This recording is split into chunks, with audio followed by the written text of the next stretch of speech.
অতিরিক্ত বিচারক হিসেবে নিয়োগ পেয়েছেন এনসিপি নেতা সার্জিস আলমের শ্বশুর। এই খবর ছড়িয়ে পড়লে অনেকেই সামাজিক যোগাযোগ মাধ্যমে তা শেয়ার করতে শুরু করেন। এ নিয়ে ফেসবুকে একটি পোস্ট দেন আল জাজিরার সাংবাদিক জুলকারনাইন সায়েদ। এই পোস্টের নিচে কমেন্ট করেছেন সার্জিস আলম। অতিরিক্ত বিচারক হওয়ার ব্যাখ্যাও দিয়েছেন তিনি। সার্জিস লেখেন, আমি যতদূর জানি আমার নিকটাত্মীয় 1991 থেকে 92 সেশনে ঢাকা বিশ্ববিদ্যালয়ের আইন বিভাগে ভর্তি হন।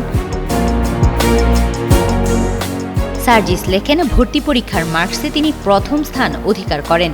এসএসসি এবং এইচএসসির রেজাল্ট সহ প্রাপ্ত নাম্বারের ভিত্তিতে সেই সেশনে বিশ্ববিদ্যালয় ভর্তি পরীক্ষায় খ ইউনিটে 19তম স্থান অর্জন করে তিনি ঢাকা বিশ্ববিদ্যালয়ের আইন বিভাগে ভর্তি হন। আইন বিভাগ থেকে এলএলবি ও এলএলএম শেষ করে 1998 সালে তিনি বার কাউন্সিলের পরীক্ষায় উত্তীর্ণ হয়ে আইনজীবী হিসেবে কর্মজীবন শুরু করেন। জানান 2006 সালে তিনি সুপ্রিম কোর্টে আইন পেশায় নিয়োজিত হন।